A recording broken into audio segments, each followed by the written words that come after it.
Seguimos conversando en Plan País. Gracias por estar con nosotros. Siempre les reitero la posibilidad de que muchas de las cosas que conversamos en este programa, que tienen que ver con los planteamientos de las fuerzas políticas en contienda en esta segunda vuelta electoral, ustedes pueden encontrar toda la información en votoinformado.pe.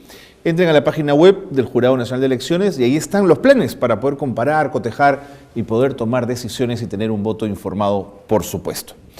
Muy bien, dicho eso, hemos hablado de inclusión y protección social con Mercedes Arauz de Peruanos por el Cambio y con el profesor Enrique Vázquez de Fuerza Popular. Ambos han planteado su mirada, su propuesta en relación al tema.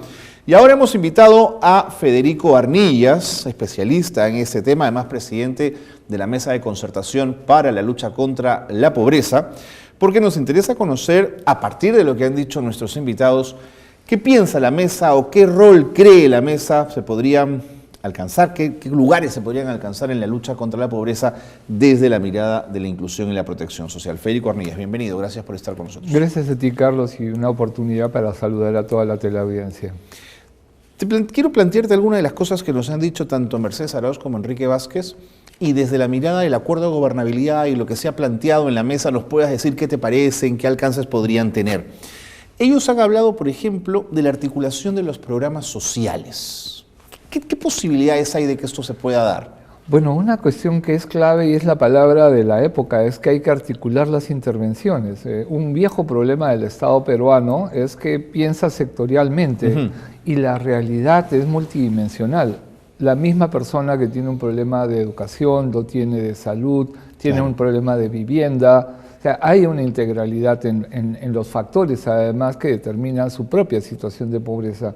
Por eso para nosotros, como mecanismos de concertación, siempre ha sido muy importante no solamente combinar las intervenciones del sector público, sino sector público con sociedad civil, no solamente el gobierno nacional, sino el espacio regional y local. La mesa tiene una estructura que es nacional y descentralizada. Y del acuerdo de gobernabilidad que tú hablas, no solamente tiene que ver con el nivel nacional, recoge los acuerdos de gobernabilidad que se suscribieron con todos los procesos regionales en las elecciones del 2014, porque la idea es que la acción nacional no empieza de cero y no se construye en el aire. Tiene que recoger los esfuerzos que ya se están produciendo en lo local, en lo regional. Y no solamente es un acuerdo para el Ejecutivo, va de la mano de 23 compromisos parlamentarios de acción conjunta, ¿no?, en otras tantas regiones del país. Y eso es muy, muy importante porque la idea es que la política no solamente es una función del Ejecutivo, sino también del Congreso de la República. En las tres funciones claves del Congreso, la de representación, la de legislación y la de fiscalización. Entonces, estamos planteando un acuerdo que integra, que articula las políticas y los actores para tener resultados, ¿no? Interesante. Nuestros invitados señalaron algo que quería también trasladarte a ti, que es la necesidad de seguir siendo más finos en la focalización de los beneficiarios de los programas sociales.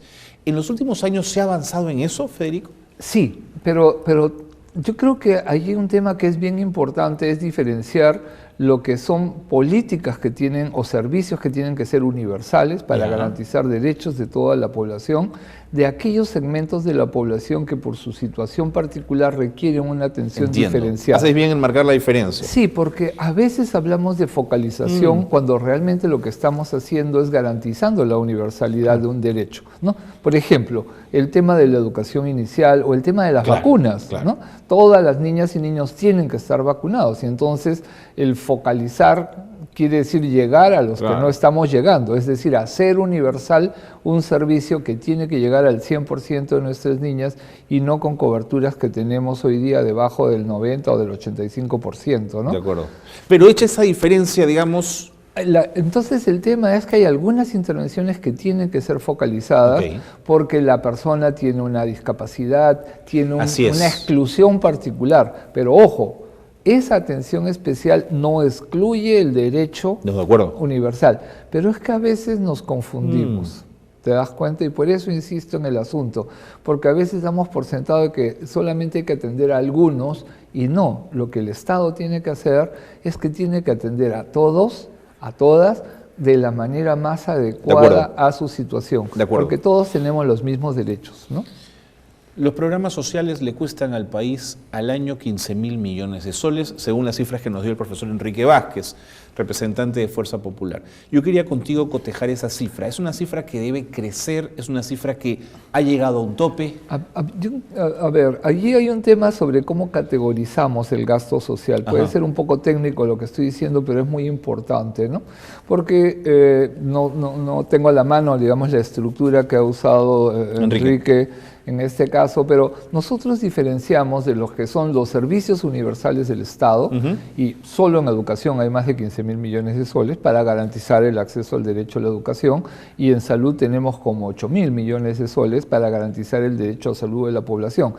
Y la otra manera es entender lo que son programas de asistencia social. Creo que esa era la línea que él plantea. En la línea de los programas de asistencia social hay varios programas que hay que mirar. MIDIS, por ejemplo, en conjunto no maneja más de 4.000 millones de soles, o 5.000 creo que está en la última modificación presupuestal.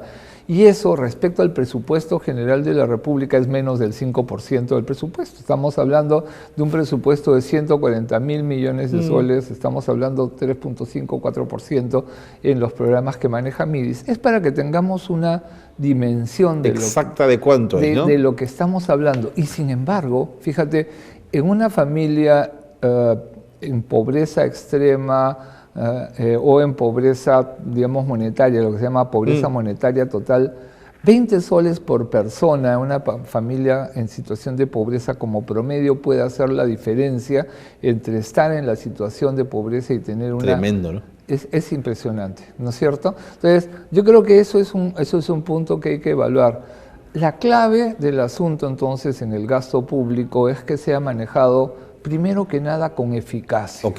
O sea, que llegue, ¿no? a quienes necesitan que el Estado le garantice los derechos. Y la segunda cosa, sí, con eficiencia. O sea, que el esfuerzo que se haga no gaste más recursos de los que necesita para garantizar adecuadamente ese derecho. Yo creo que ese es el desafío. ¿Y cuál es el compromiso suscrito? El compromiso suscrito tiene que ver con justamente reducir como mínimo en este periodo de 5 años la pobreza extrema en el país a menos del 3% de la población, reducir la pobreza... ¿En 5 años? Sí, por supuesto, pero fíjate... Porque digamos, hemos avanzado tanto en bajar la pobreza que la pobreza monetaria, exactamente, hay que ponerle apellido. De acuerdo. Pero el núcleo duro es el que queda todavía por atacar. Y en ese núcleo duro, justamente las condiciones para salir de la pobreza monetaria, no estamos resolviendo con eso todo, ¿no es cierto? Le cuesta al país, esa es la proyección, 1.700 millones de soles. Usted suena mucha plata, pero por supuesto. Por año lo plantea. Por año. Individualmente es mucho, pero el presupuesto de la República son 140.000 millones de soles. O sea, visto en el paquete presupuestal, es un margen muy pequeño y es bastante menos de lo que se devuelve cada año porque no se puede ejecutar. O sea, sí existen, y ese es el mensaje, sí existen los recursos en el país para eliminar esa pobreza monetaria. Lo que no hay es recursos para eliminar la desigualdad. De acuerdo. Y esa es otra discusión. Ambos partidos han coincidido en la necesidad de hacer un monitoreo más preciso de los avances de los programas sociales. Sí, pero no solamente eso, han coincidido en bastante más. El acuerdo de gobernabilidad, ¿no? Tiene un conjunto de propuestas, tiene lineamientos de política, tiene resultados y tiene un documento que se llama matriz de indicadores, ¿no? Es matriz de indicadores. ¿Lo puedes explicar en palabras sencillas qué cosa es una matriz? Es muy simple. La idea acá es que cada problema requiere una medición que nos diga si avanzamos o si retrocedemos. Los chicos aprenden en la escuela, ese es un indicador. Los chicos tienen todas sus vacunas, ese es otro indicador, ¿no? Las mamás no son víctimas de violencia en su hogar, ese es otro indicador. Todos esos son elementos que tienen que ver con el bienestar de las personas. Algunos más difíciles de medir que otros, sin duda. Sí, pero todos los que te he dicho tienen medición en el país. Y tenemos tenemos una cosa que ha avanzado mucho el país, y ustedes pueden mirarlo, ¿no es cierto? Es un muy buen paquete de páginas con indicadores muy precisos, que además, y eso es el otro tema que es bien importante, porque no es solamente un acuerdo interno al Perú, que ya es importante, es también un acuerdo alineado con las políticas internacionales. Eso con los Objetivos de Desarrollo Sostenible de Naciones Unidas. Exactamente, y con los del cambio climático, que son parte de la misma agenda. Entonces, esta es una agenda que felizmente tiene... ¿Se la han comprado los dos partidos? No solamente los dos, los 8. Los 8. Adicionales, ¿no es cierto? Más los que solo se presentaron al Congreso, ¿no? Y que también suscribieron el acuerdo y en sus regiones han suscrito el compromiso. Y eso es bien importante. Esto no es noticia, esto es lo que yo llamo una antinoticia, ¿no es cierto? Discúlpenme los periodistas. En este programa lo es. Pero tú eres periodista y tu corazoncito quiere debate, ¿no es cierto?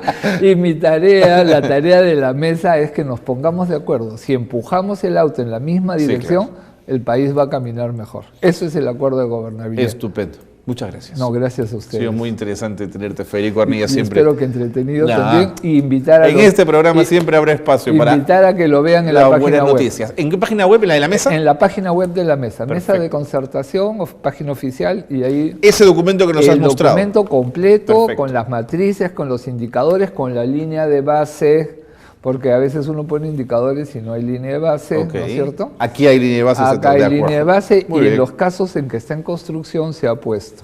Muchas gracias, nuevamente. No, gracias a ti. Federico Arnillas, presidente de la Mesa de Concertación para la Lucha contra la Pobreza, ha estado con nosotros aquí en el programa. Pero aún hay más en Plan País, después de la pausa. Quédense con nosotros.